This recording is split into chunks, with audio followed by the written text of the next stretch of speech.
Donald Trump is getting a lot of criticism for scrapping a planned visit to Arlington National Cemetery in honor of Veterans Day. It's the second time, as you know, in 3 days he's canceled plans to honor U.S. soldiers after he skipped another scheduled stop at an American War Memorial less than an hour outside of Paris while he was visiting the country Saturday, apparently due to rain. Trump did follow through with a second planned cemetery visit yesterday in France, though, in which he honored the U.S. soldiers killed in what was then known as the Great War. Great, great warriors they are, who gave everything for family, country, God, and freedom. Through rain, hail, snow, mud, poisonous gas, bullets, and mortar, they held the line and pushed onward to victory. Yesterday, of course, marked 100 years since the end of the First World War, and to mark the occasion, global leaders came together to walk in solidarity and remembrance. During the ceremony, French President Emmanuel Macron decided to give a little lesson on true meaning of patriotism with a pointed message. In front of a large crowd with Donald Trump front and center, Macron declared that nationalism is a betrayal of patriotism, and that when one declares a single country's interests must be put first, it erases the moral values that make that nation great. The philosophy of nationalism, of course, helped fuel World War I, but is also one Trump has embraced in recent months. All in all, it was a pretty cold Parisian visit for Trump and a far cry from back in April when it was all hugs and kisses between him and Macron. So what changed? Joining me to discuss are Carol Savitz and Jim Walsh, Senior Advisor and Senior Research Associate, respectively, at MIT's Security Studies Program. Good to see you both. Good to see you. What did change since spring?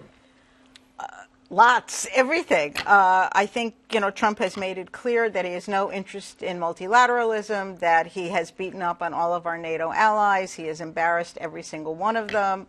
I think that they are pretty fed up with him. And I think in the run-up to the midterm elections last week, when Trump started talking about nationalism, if you were a European, nationalism means something very different and very frightening. And indeed, the lead up to World War I highlights that. Can you come up with a rationale, you don't have to defend it, for him not visiting a cemetery where 2,300 Americans are buried? What possible rationale? I mean, obviously it couldn't have been the rain. No.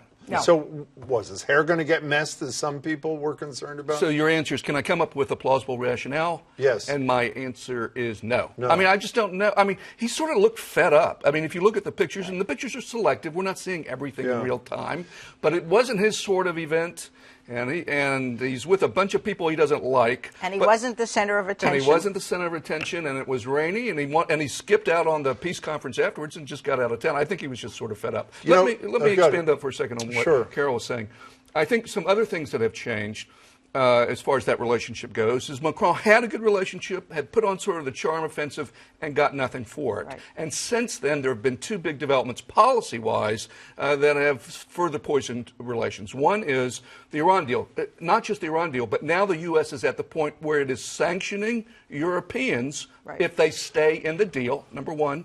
Number two, announcing unilaterally that he was going to withdraw from the nuclear agreement with Russia that protected Europe from intermediate-range missiles. So in two big issues, he's acted unilaterally in a way that has really exposed the European heads of state. But isn't it possible, you're going at it from a principled perspective, assuming, not you, but well, you too, but assuming that that's what motivates Macron. His popularity is virtually non-existent. I mean, he's even less popular in France than Donald Trump is in the United States. Is it possible it's just a political act on Macron's part, not some grand act of principle on his part? It certainly could have been. Because Trump is wildly unpopular in France, too. So it's easy in terms of bolstering your own popularity to beat up on Donald Trump. But I agree with Jim. I think the demonstrated U.S. unilateralism under this president has really offended and worried our European allies. And in terms of abrogating the INF Treaty, the countries that are most vulnerable are the European countries. I looked this afternoon with one of my coworkers to see what veterans organizations had said about Donald. He's reached out to them nonstop, and despite the John McCain insults, despite the disgusting behavior towards Khizr Khan and his family after that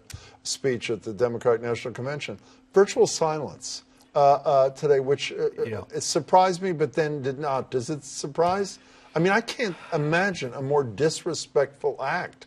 And by the way, Bill Clinton, who a lot of people saw as a draft dodger, 8 out of 8 years was at Arlington National Cemetery. Barack Obama, who people loved debate when he bowed down to a Saudi king or something, he was there 6 out of 8 years, sent Joe Biden the other 2 years. But apparently virtual silence directed at Trump for 2 of these. Yeah, and so I think in some ways it's your same argument about Macron applied to the leaders of those organizations. In both cases, domestic politics. You know, they're rank and file members. The guys who are, you know, older, white veterans, they are willing to look aside and ignore all those things as his base, as consistently. Carol and I were talking about, when you look at, speaking of Trump's approval rating or disapproval rating, it's been really rock steady, right? It's been low, but it's been steady despite almost anything that happens. You know, so this is just a piece of that. Speaking of anything, everybody has seen this about 1,000 times the last couple of days, but Winston Churchill's grandson, who's a conservative member of Parliament, he tweeted, "They died with their face to the foe, and that pathetic, inadequate Donald Trump couldn't even defy the weather to pay his respects to the fallen. He's not fit to represent this great country," is the hashtag. Does symbolic, high-profile moments like this, are they more than a moment in time?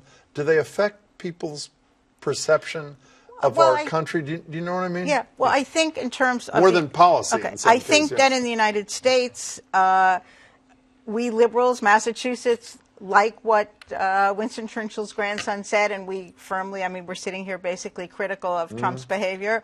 I think that his base is saying, like, what do we care what he did in Europe? Well, let's go back to Europe then. I mean, 2 of the people who I think have made an effort to say we will fill in where the United States has stepped out are both in deep trouble. We talked about Macron, and I think 29% approval, and Merkel, who is going to be the next leader of a semi-unified Europe, is on her way out the door. So what happens there with the de facto withdrawal of the United States from our traditional... Well, I think they're temporizing, because on the one hand, one of the things that Macron did say was, and it was what Trump reacted to in that tweet just as he was landing, is that we have to protect ourselves and we need to bolster our defense spending for us. And then it was misconstrued that it was supposed to be against the United States, which is not what he said. And Merkel has done the same kind of thing, talking about European unity even in the face of Donald Trump's withdrawal from Europe. But who fills the hole that they've left? They attempted to fill the hole that Trump is leaving. It seems to me in many parts of Western Europe, far more popular than Macrons and the Merkels are the far-right people who swear at the altar of, pray at the altar of Donald Trump. And you put your finger on something that people, we talk about Europe. But really, there's more than one Europe. You know, they're the traditional powers, Great Britain, France, Germany, our core allies. But Europe has a lot of new members. And the Polands and the Hungaries of the world, the more populist, the more right-wing, the more authoritarian, those are the countries that are that the president has supported.